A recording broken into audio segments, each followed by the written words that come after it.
Hello and welcome to Community Conversations. I'm your host, KK Kaneshiro.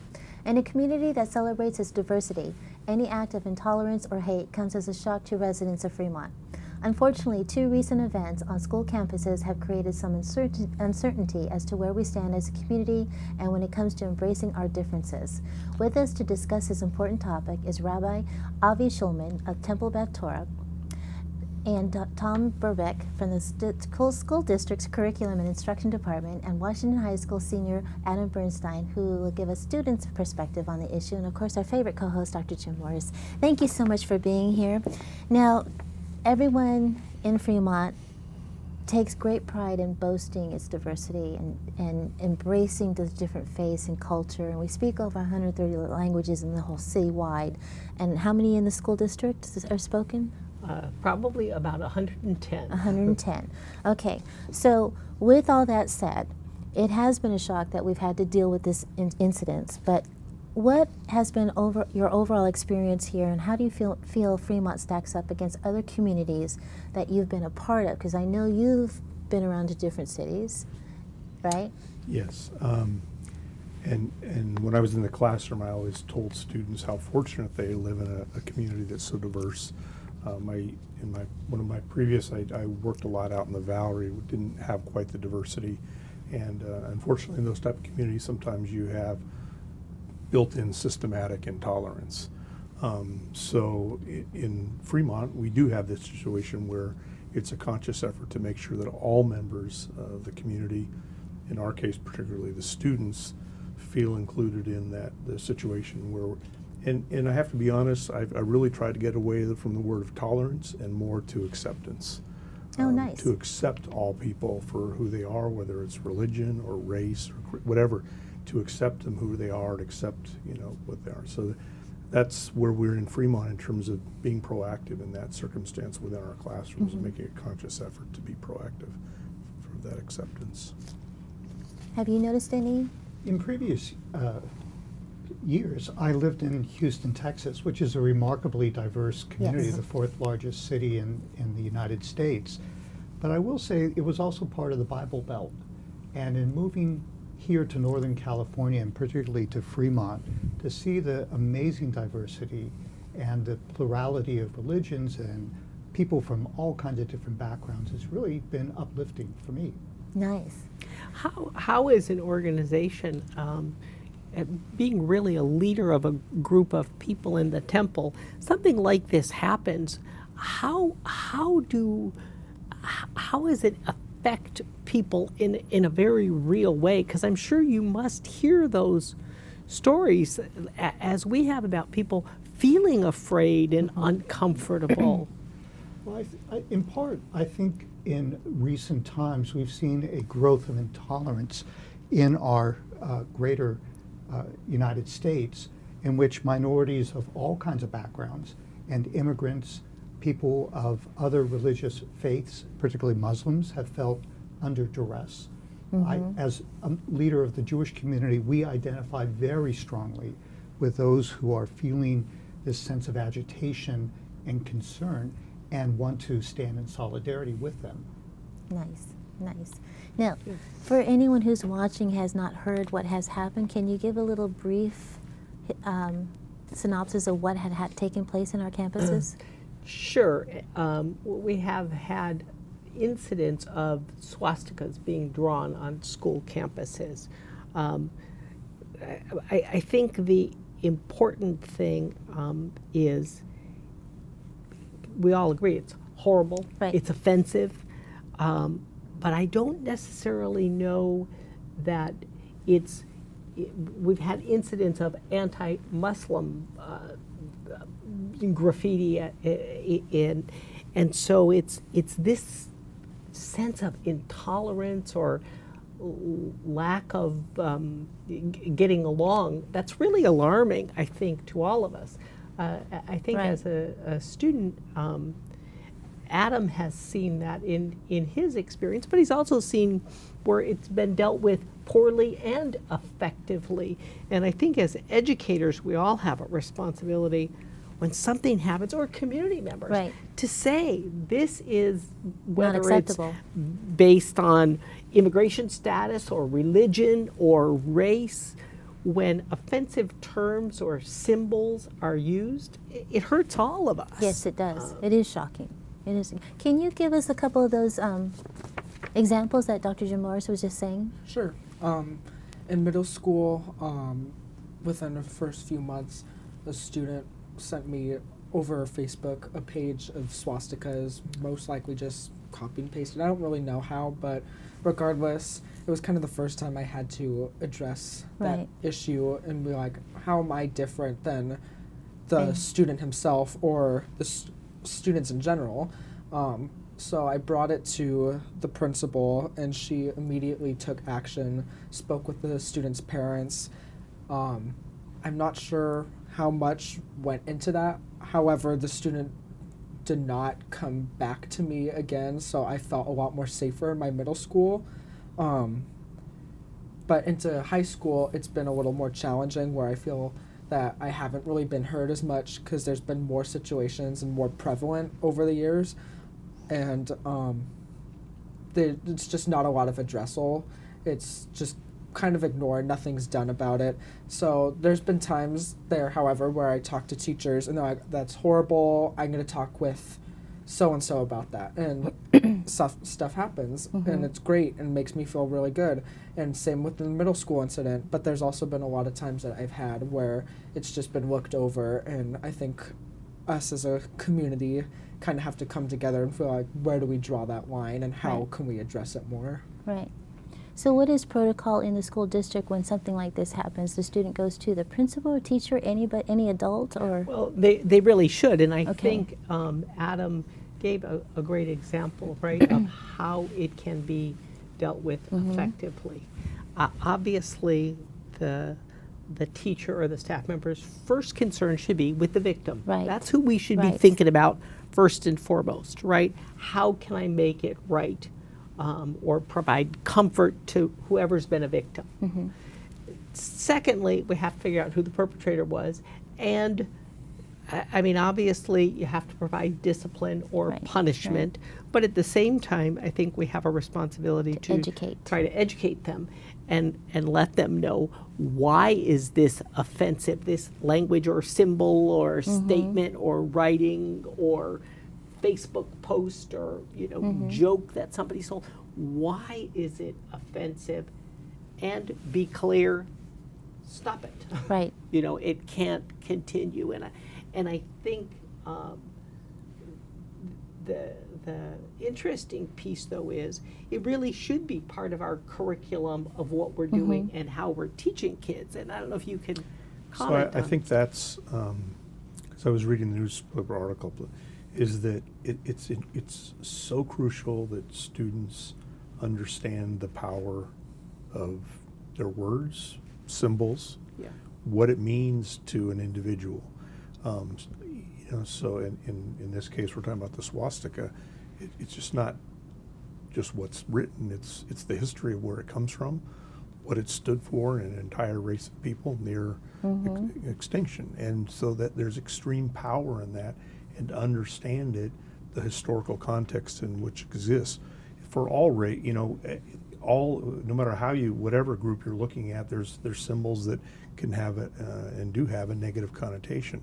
So as an educator, it's important within the case of the curriculum that you explain how things affect people, whether it's words, language, Your symbols, actions, because until you provide that context, a lot of times children don't understand what they're saying. Right. And they operate out of the ignorance if we're not Right. proactive about And that. I would add, and Adam's a wonderful example of someone who was willing to stand up and take action. I know of Jewish students, teenagers in my congregation, who have faced similar kinds of situations, and even though they're very proud of their Jewish identity and have shared incidents with their parents and with me, they've been reluctant to bring up an issue to a teacher or to an administrator. Well, it's scary.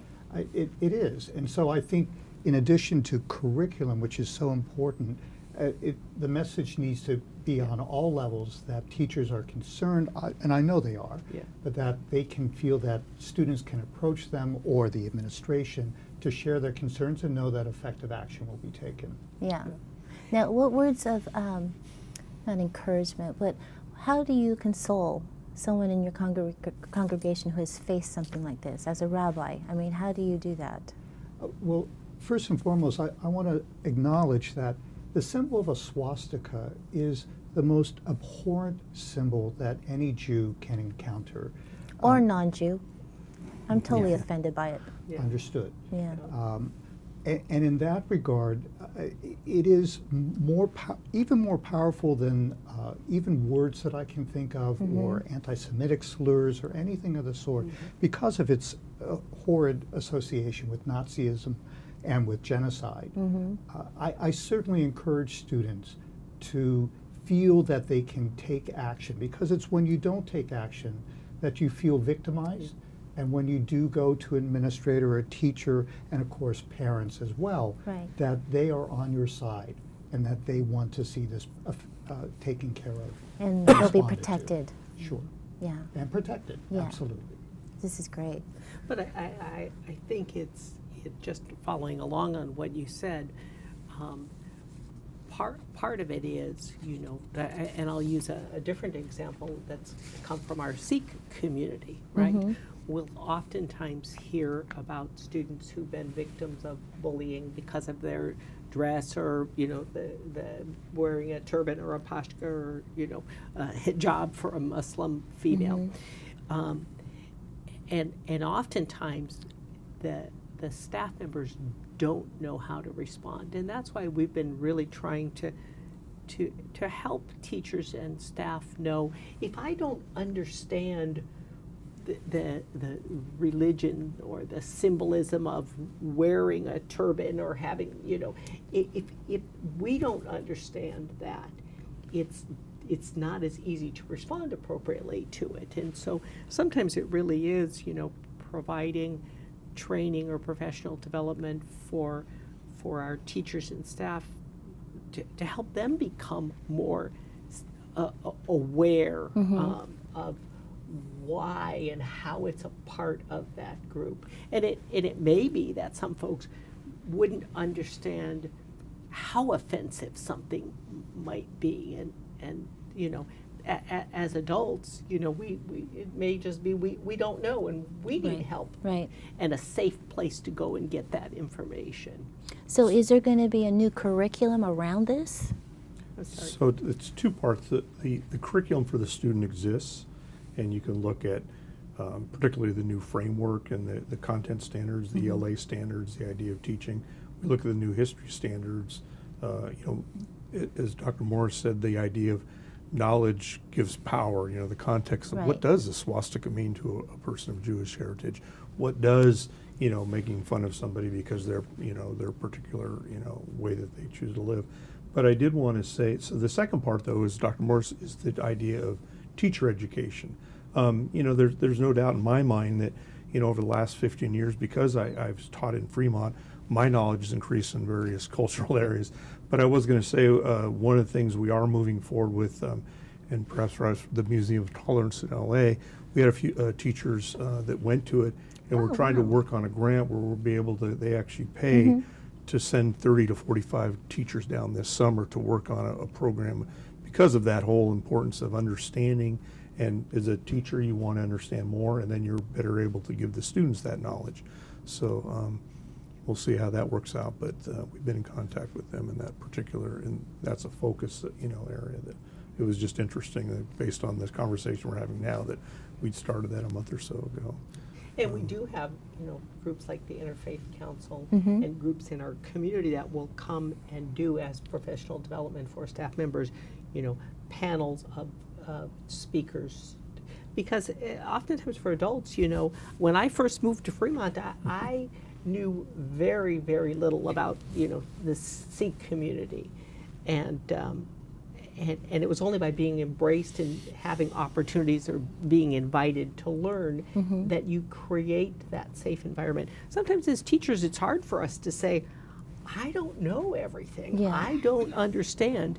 And when you have a student like Adam or someone who will come forward, they can be a great resource to, Yeah, absolutely. to teach you. You know, if they're willing to take the time to say, because oftentimes that's a way you learn. Mm-hmm.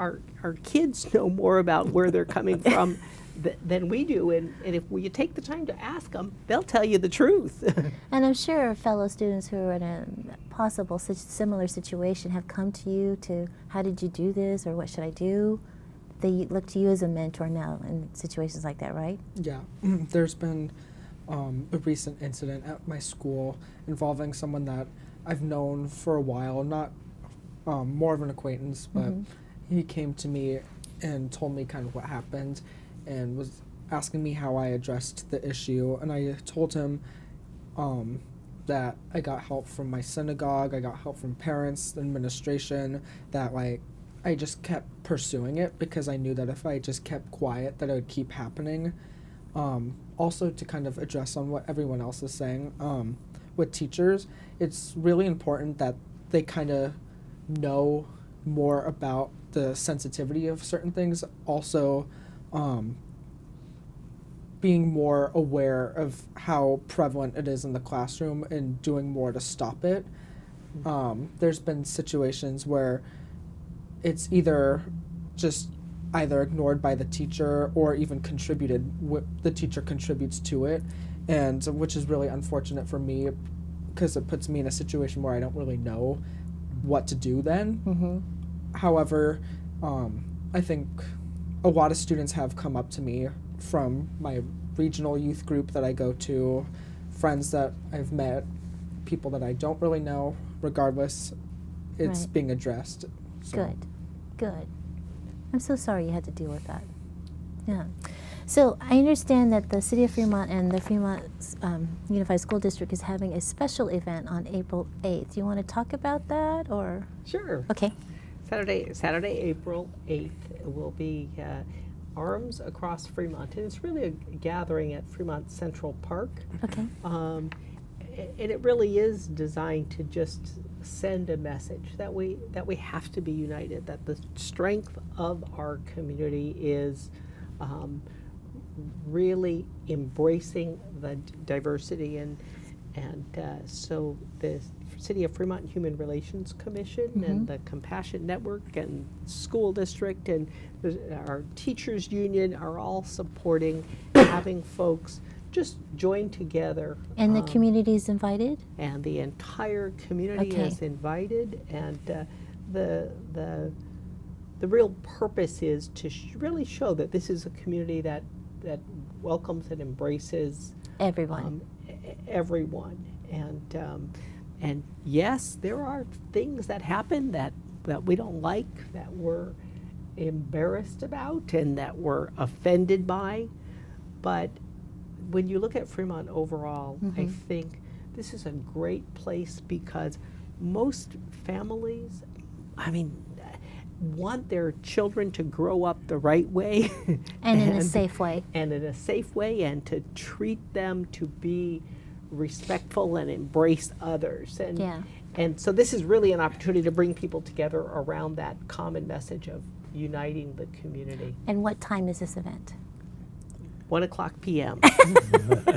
That was as much a question as an answer, but Okay, great. Well, thank you so much for being on the show. We do appreciate your input on this special topic, and thank you for being here as always. From everyone here at Community Conversations, we appreciate you watching, and we'll see you next time. Thank you.